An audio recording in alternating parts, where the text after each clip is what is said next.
دویم سوال همین که کسی که خودکشی میکند راست به دوزخ رفته ابدی در دوزخ میموند یا که جزاش گرفته میبروید یا که آدمی خیلی خوب باشه جنت هم رفتنش ممکنه؟ خودکش سببش چی؟ 51% خودکش ها سببش نامعلوم میگن. یعنی بعد وفاتش تحقیق میکنن که سبب ندارد،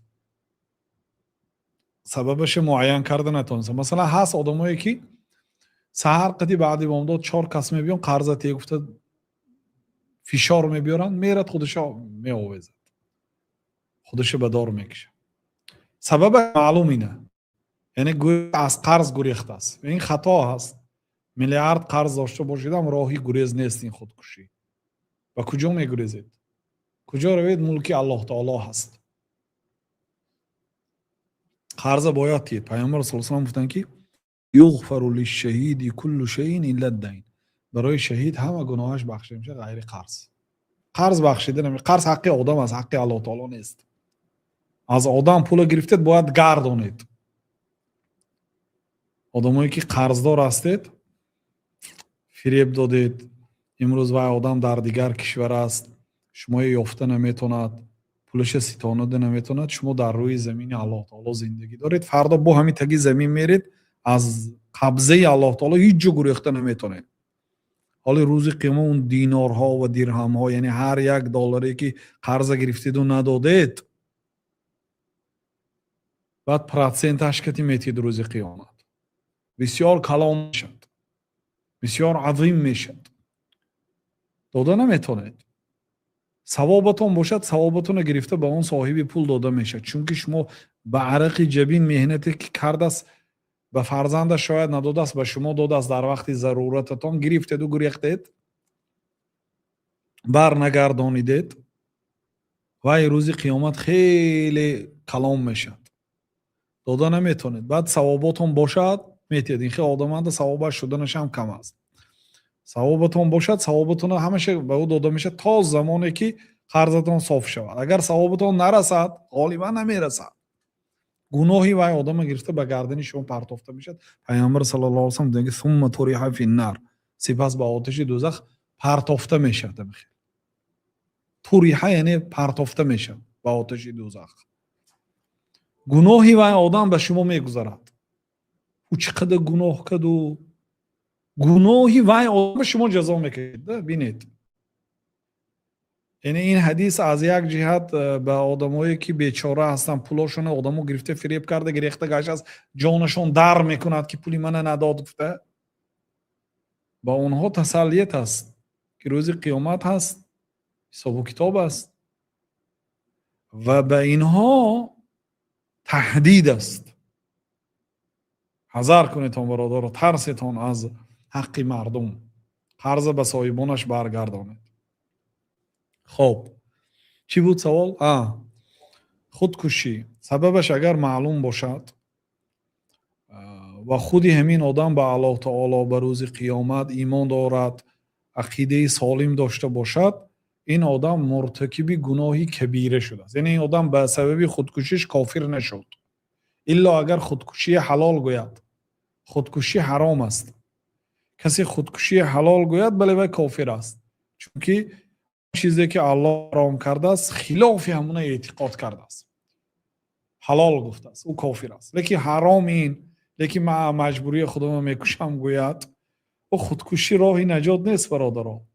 کدام مصیبت باشد، کدام کار کردی خودش کشته باشد و راهی نجات، هر یک کار، هر یک مصیبت، مشکلی، هر یک پرابلم علاج خود را دارد. برادرای عزیز، خواهرای عزیز، هر یک مصیبت و مشکلی علاج دارد. علاج یگان بلا و مصیبت خودکشی نیست. این کار هیچگاه نکنید. بنابراین آدم های دیندار خودکشی نمی کنن. یک وقتی یک رئیس در یک برآمدش برآمد میکرد، میگفت سبب خودکشی کمبغلی هست، گفت در ابتدای صحبتش. و در آخر سخنش میگفت که سبب خودکشی مثلا قزاقستان کشی نسبت تاجیکستان بسیار است.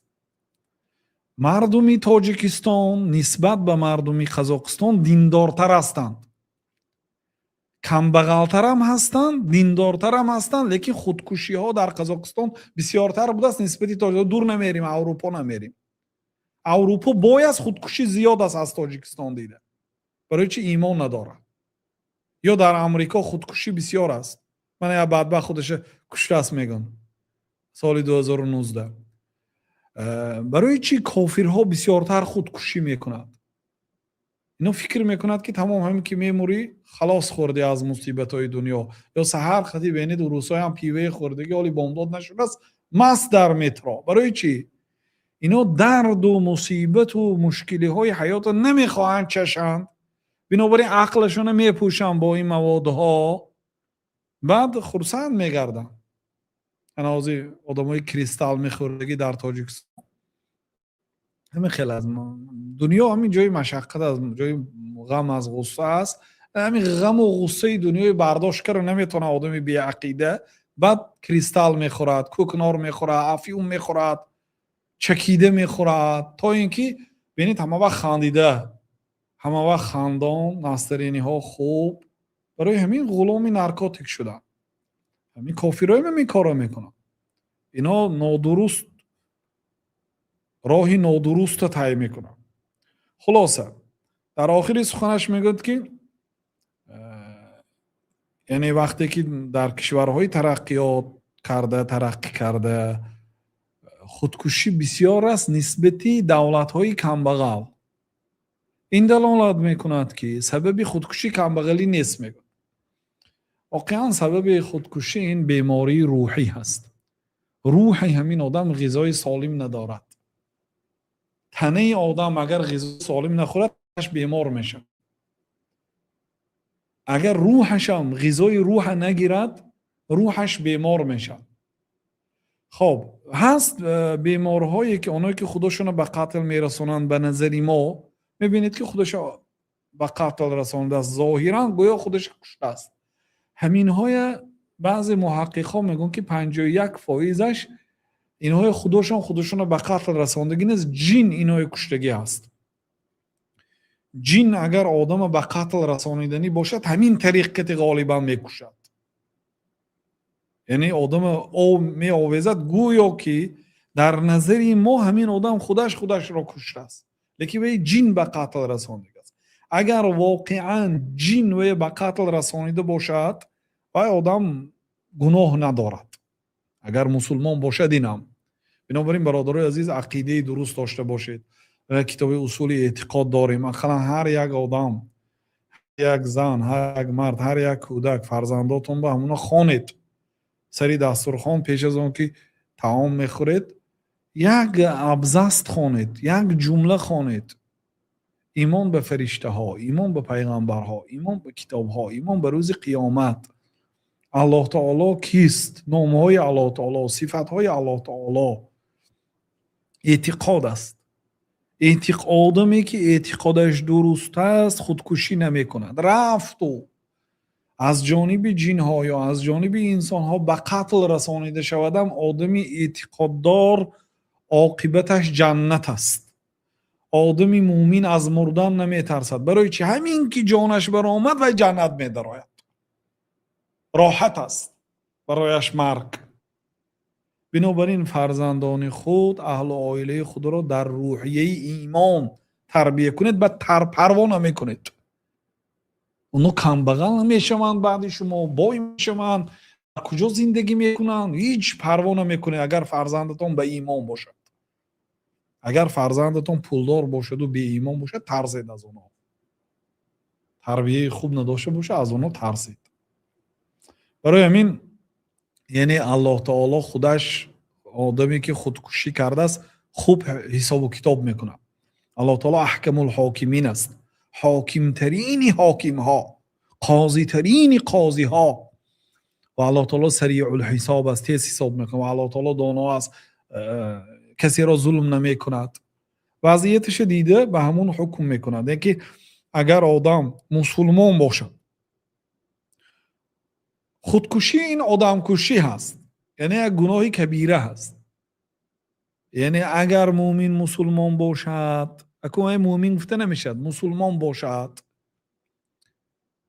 و دست به خودکشی کرده باشد، پیامبر صلی الله علیه و سلم گفتن تا روز قیامت گفتن، در دوزخ نگفتن، تا روز قیامت وای خودش کشته میگیرد. مثلا خودش اگر آتش زده کشته باشد، این از همه بدترین نوع خودکشی است. خودش با آتش زده کشته میگیرد، گشته الله تعالی زنده میکند، با گشته خودش میکشد. همین عذاب و الم خودکشی رو تا روز قیامت چشیدن میگیرد. یا خودش با کارد زده کشته باشد، همین درد علمی که کارد کردی خودش کشت، همین چشیدن میگیرد، الله تعالی زنده میکند، با میکشد خودش. این تا قیامت هست. اما روز قیامت بعد الله تعالی حکم میکند، خواهد به این گناهش با الهیده جزا میدهد در دوزخ، خواهد میبخشد، اونش امر الله تعالی هست برادر. به هر حال کسان آدمانی که صحبت علما را گوش میکنند، از علم و از معرفت، از عقیده، از احکام شریعت با خبر هستند، انشاءالله مصیبت های دنیا با دلی گشاد قبول میکنند، نمیترسن از بلای مصیبت های دنیا، همش آمد صبر میکنند، صبر میکنن، از الله تعالی یاری میپرسن، استواری میپرسن، از این بلندی ها و پستی های دنیا گذشته میره. این دنیا خیلی جا است، این دنیا جای راحت نیست. جنت جای جاویدانی هست، جای ابدی هست. این دنیا موقتی است برادران، میگذره. بله